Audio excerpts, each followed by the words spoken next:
салом мухлисони бошгоҳи Барселона. Шаби гузашта Барса дар меҳмонӣ бо Селта бозӣ дошт. Дар ин бозӣ ду намуд Барселона вориди майдон шуда буданд. Дар қисми аввал Барселонаи Хави бозӣ мекард, дар қисми дуюм Барселонаи Роналд Куман ва ман бадтар ба шумо мефаҳмонам ки барои чӣ. Боз як шармандагии дигар аз ҷониби бозингарони Барселона ва онҳо ҳатто бо рафтани Куман ҳам мо мухлисонро рӯафтода карданд. Мухлисони самимии Барселона арзандаи чунин муносибати футболбозони Барселона нестанд. Онҳое ки ҳамеша ва дар ҳама ҳолат мухлиси ашадии Барселона мемонад, баъди чунин шармандагии даста азоби рӯҳӣ мекашанд, аз ҷумла ман. пеш аз сар кардан бояд хотиррасон кунем ки сарпарасти барномаи мо ширкати 1x мебошад. имрӯз низ дар топ-5 чемпионатҳои Аврупо бозиҳои шавқовар баргузор мегарданд ва барои шавқовартар кардани тамошо онҳо метавонед аз 1x истифода кунед, зеро он ҷо коэффициентҳои баланд пешниҳод мегарданд. дар воҳед регистратсия кунед ва истифодаи промокоди барсатиҷиро фаромӯш насозед, зеро бо он дар аввалин пардохт то $100 бонус медиҳанд. ссилкаи бозӣ дар комментарияи ин видео. ҳайати асосӣ: дарвозабон Тер Штеген, мувозиятгарон Алба, Лангле, Гарсия, Мингеса, нимувозиятгарон Френки де Йонг, Бускес, Нико, ҳамлагарон Фати, Депай ва Гави. Шура аз аввали бозӣ Барселона тамоми бозиро таҳти идораи худ қарор дод ва дар дақиқаи панҷум баъди партофти Жорди Алба Ансу Фати аз канори чап вориди ҷаримагоҳ шуда бо аввалин зарбаи мустақими худ ҳисоби бозиро 1-0 кард. Дар дақиқаи 17 Нико бозиро бар дӯши худ гирифта ба ҷаримагоҳи рақиб наздик мешавад ва аз он ҷо паси олӣ ба Бускес медиҳад ва ӯ берун аз ҷаримагоҳ ба кунҷи рости дарвоза зарба зада ҳисоби бозиро 2-0 ба фоидаи Барселона мекунад. бо замон Нико дар дақиқаи 34 ҳамларо пеш бурда тӯбро ба Алба равон мекунад ва ӯ аз он ҷо партофти ҳавоӣ ба Мемфис Депай иҷро карда, Депай бо зарбаи сар ҳисоби бозиро 3-0 ба фоидаи Каталониё месозад ва бо ҳамин қисми аввали бозӣ ба анҷом мерасад.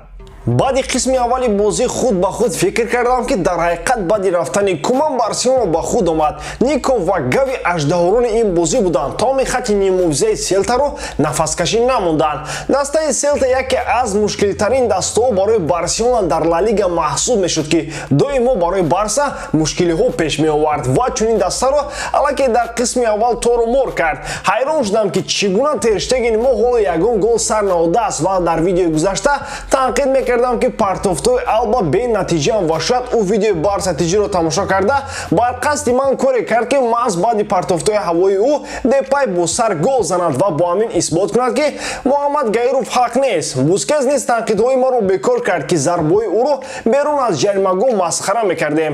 қисми дуюми бозиро интизор шуда дар фикри таърифи Бускесу Алба будам ки баъди бозӣ аз онҳо бахшиш мепурсам, вале танқидҳои ман хеле кам будааст нисбати бозингарони миллионери мо. дар дақиқаи 52-ими бозӣ Галан аз канори чап ба ҷаримагоҳ наздик шуда зарба мезанад ва баъди иштибоҳи Тер Штеген аз пас бо зарбаи иловагӣ голи аввали Селтаро ба нишон расонд. дар дақиқаи 74-уми бозӣ баъди иштибоҳи Серхио Бускес дар маркази майдон аз канори чап серви партофти ҳавоӣ иҷро мекунад ва Нолито бо сар зарба зада ҳисоби бозиро 3-2 мекунад. дар дақиқаи 96-уми бозӣ бо замон аз пас бо пои чап зарба зада ҳисоби бозиро 3-3 мекунад ва бо ҳамин бозӣ мусовӣ хотима меёбад.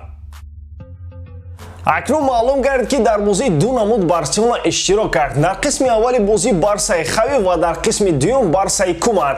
шармандагии дигар аз ин зиёд намешавад дӯстон. ҳангоми голи дуюми Селта Жорди Алба бо Лангле ба фикрам чипта харида буданд ва фаромӯш карданд ки онҳо мухлис не муҳофизатгаранд ва ҳангоми ҳамлаи рақиб онҳо бояд монеи голи задани рақиб шаванд, вале аз таги фуки ин ду тамошобин зарбаи задаи онҳо бо гол анҷом ёфт. Марк Андре Тершкофен бубахшед Тер Штеген аз чо зарбаи мустақим септояш бо гол анҷом ёфт. бозингарони Барса қисми дуюми бозиро тавре шурӯъ намуданд ки гӯё ин қисми 20-уми бозӣ аст ва онҳо ҳатто роҳ гашта наметавонистанд аз пушти рақиб. болои сӯхта намакоб ягона умеди мо дар бозиҳо Ансу Фати боз ҷароҳати вазнин бардошт. таибони Барселона магар донишгоҳи тиббии Тоҷикистонро бо тағабозӣ хатм карда бошанд ё онҳо бо бозингарон шартномаи махфӣ доранд ва дар хона бекор надбудчой хӯрда бо футболбозон пулҳоро байни худ тақсим мекунанд. Ман намедонам айни замон шумори ҷароҳатбардоштагон нисбат ба бозингарони сиҳат зиёдтар аст. мувозини бошгоҳи бузургтарини дунё ҳангоми вориди майдон шудан ва бо ҳисоби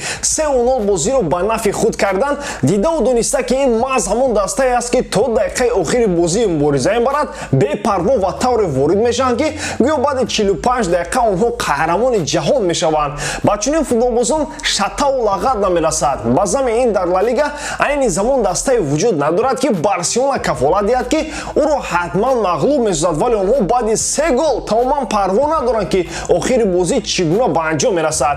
Карлос Пиол ҳатман бояд дар ҳайати ёрдамчиёни хави ҳузур дошта бошад, вагарна ин бозингарони масти исломнашавандаи мо ҳатто хавиро аз куман бадтар мекунанд.